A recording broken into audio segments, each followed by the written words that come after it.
It's Christmas Eve in 2022, and Dan, a former sergeant currently working as a teacher, is supposed to be helping his wife Emmy and his daughter Murray with a party. Instead, he's on the phone trying to apply for his dream job at a lab, but unfortunately his application is rejected.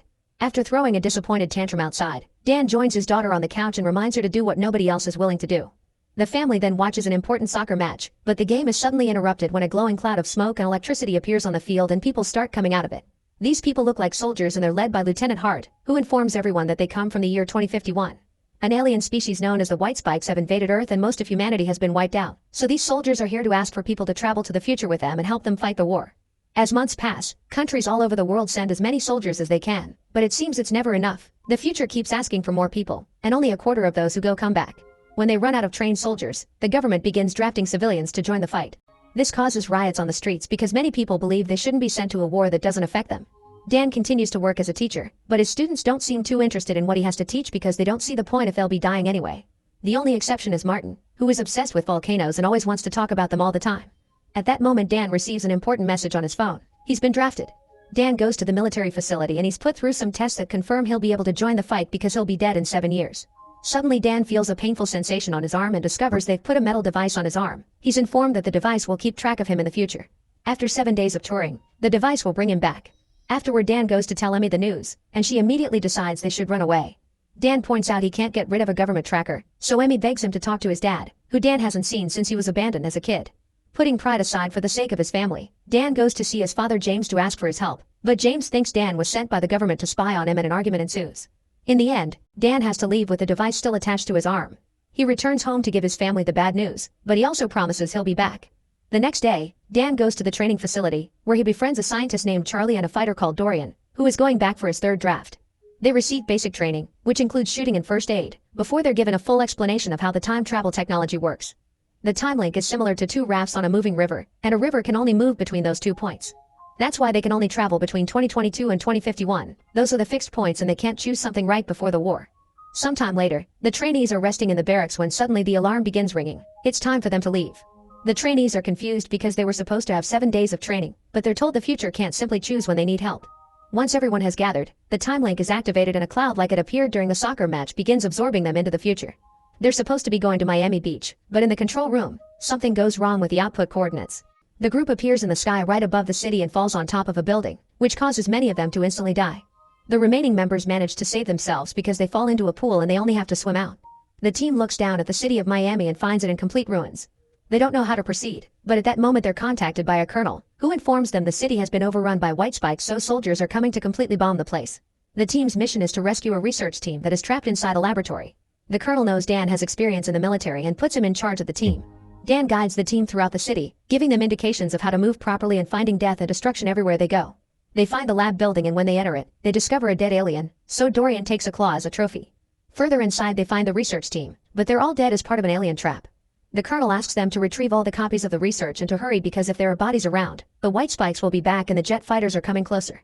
The team rushes to pick up all the necessary items, then they start making their way downstairs as quietly as possible. However, one of the guys hears a noise and when he looks up, they finally discover what White Spikes look like. The alien shoots a spike from its tentacles, killing one of them, and the team immediately opens fire. Their bullets can't seem to damage the alien's thick skin, but at least it seems they can slow them down as they run down the stairs and find an exit hallway. The aliens kill and capture many team members on the way, so Dan stays at the back to defend them. Since his bullets won't work, he attacks with a fire axe, which isn't that effective either. Luckily, Dorian comes to the rescue and kills the creature by teaching the team that the only weak spots are the neck and the belly. With lots of White Spikes coming after them, the team runs down the streets until they find the tank that is coming to rescue them. Unfortunately, the White Spikes get to the tank first and destroy it. Now the team has no choice but to fight the aliens while at the same time trying to find cover. As more and more team members fall to the aliens' attack, the survivors fall inside a tunnel, and Dan stops to rescue a fallen trainee. This delays the entire team, and 2 of the trainees decide to stay behind and act as a shield against the aliens so the rest of the team can run away. At that moment, the jets finally arrive and bomb the entire area. Hours later, Dan and Charlie wake up in a forward operating base in the Dominican Republic. They find Dorian, who informs them the rest of the team is dead and scolds Dan for having stopped to help a fallen person which put in danger anybody else. Dorian admits he suffers from cancer, and he's learned that he's the one that gets to decide when he dies. Their talk is interrupted when Dan is requested to see the colonel. When he hears another soldier refer to her by her surname, Dan is shocked to realize this is an older Murray. She grew up to be a scientist, and she's the lead researcher in the Air Force, which she created herself. Mori explains she didn't bring Dan to see her father again. She actually needs his help with something. In fact, she acts all cold and professional around him. Then she proceeds to show him the recording of a different-looking white spike. All the aliens they fought in the city were males, and this one is female. She's more aggressive and much rarer. She also nests underground. The male white spikes will die to defend her because it seems all they care about is the survival of their species. The bombs the military use have a toxin Mori created, and so far it's been killing the male white spikes without issues. However, the female alien survived that toxin, so Mori needs Dan to join the extraction team and capture a female white spike to be studied. Hopefully they can develop a stronger toxin that will kill the alien's main source of reproduction. The team gets ready and leaves in helicopters, where Mori tells Dan the story of what happened. The aliens showed up out of nowhere in Russia in 2048, somehow avoiding all satellite imagery and radar. It only took them 3 years to take over the world, and they don't care about material things, they just want humans as food. Dan wants to know what happened to him before he died, but Mori thinks it's better not to go down that road. Moments later, they arrive at the nest, where they find a bunch of soldiers trying to tie up the female white spike. The alien is furious and begins attacking the soldiers, killing lots of them.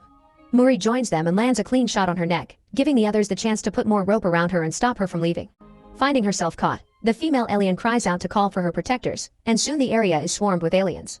While the female tries to attack Mori, Dan comes down and shoots at as many aliens as he can before joining the others in the nest to help save his daughter. Together the soldiers push the female into the cage in a helicopter, but now the males are trying to attack the helicopters too to save her, even making one crash.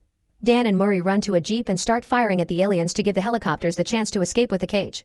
Afterward, the two of them drive at a great speed to escape the area. They stop at a beach to send an SOS flare, and Mori scolds Dan for acting without thinking. Dan just wants to protect her, but Mori doesn't believe him and explains he left the family when he was 12 because the depression of not working on what he wanted hit him hard. When she was 16, Dan was in a car accident, and Mori was at the hospital when he died. Mori is hurt by all this, and Dan has no words because he can't believe he became like his father. Suddenly he realizes he may understand James when he said that the war left him in a dark place mentally. The female white spike is taken to a fortified offshore oil platform, where the time machine is kept. She's chained and given a huge amount of sedatives every hour. Dan and Mori work together on analyzing the alien's DNA and trying to discover how she stops the toxin from killing her. It's a lot of work that takes them many days, but it also allows them to bond again and chat in a more friendly way while they share meals. The night before Dan has to leave, he tells Mori that he's proud of her and that her mother would have been proud too. Dan tries to tell Mori she needs to rest and to give him more to do since he's supposed to be here to help after all. Mori takes the chance to finally explain why she brought him here. Once she finds a way to make a stronger toxin, he needs to take it back to the past to mass produce it and get it ready for when the aliens arrive. That's why she's working like crazy to finish tonight. She needs to be done before he leaves.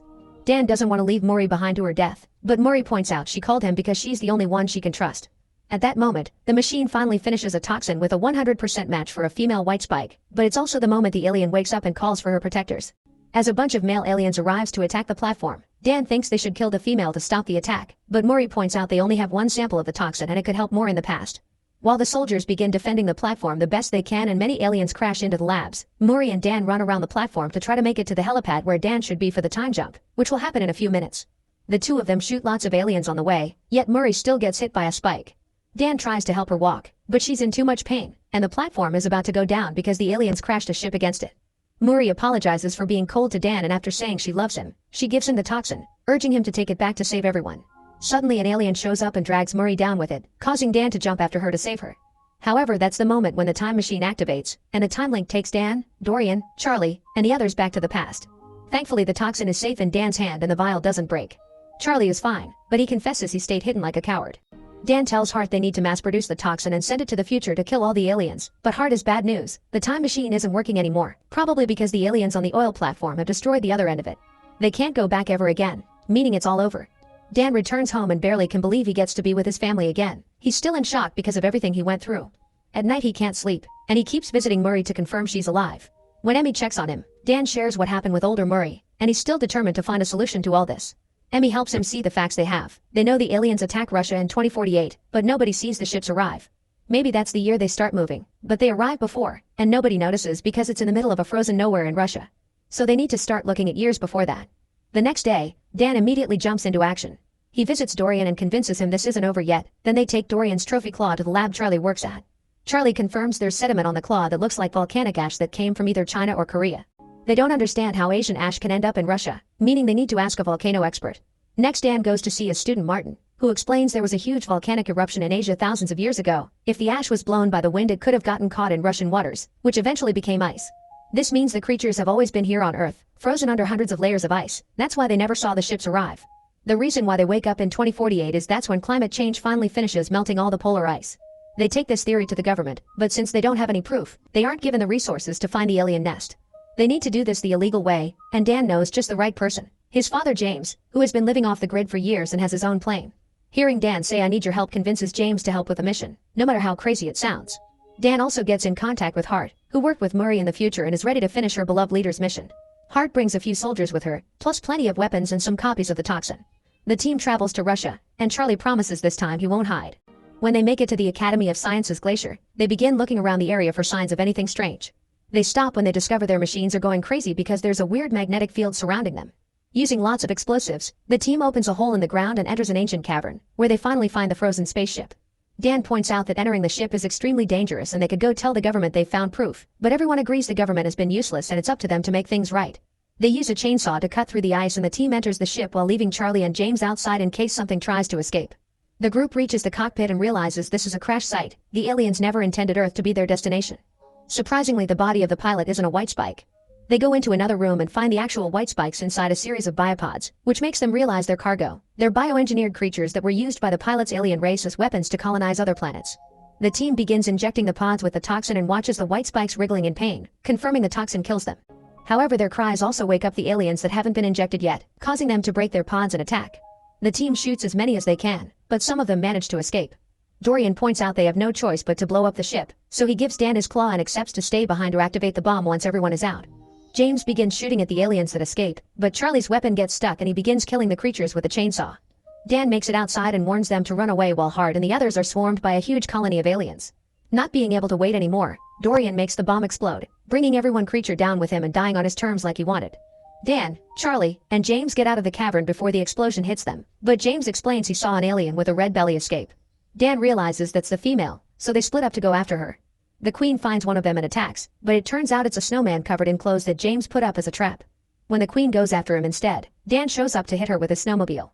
Then father and son being shooting together until they push the Queen off the edge of the cliff. They know she isn't dead yet though and get ready for her return. When the Queen attacks again, she pushes them to separate them, then shoots a spike at Dan before going after him. Dan uses that same spike to stab her mouth and James uses the chance to hit her with an axe, leaving her blind. The Queen begins thrashing around in desperation and Dan takes the chance to inject the toxin into her leg. However, the Queen removes that leg so the toxin can't spread in her body. When the Queen tries to go after Dan, he gets a grenade ready to bring her down with him. But at that moment, James raises his wounded hand to make the alien smell his blood and go after him instead. Dan refuses to lose his father after they reunited, so he jumps on the Queen and slices her neck with Dorian's claw. After hitting her a few more times, he takes out the last vial of toxin and inserts it in her mouth before kicking her down the cliff again. The Queen crashes against a big rock and finally dies. The next day, newscasts all over the world report an explosion in Russia that killed a bunch of aliens, and the government tries to take credit for it. Dan returns home and reunites with his family, finally allowing James to meet his granddaughter. Now they can all work together for a better future.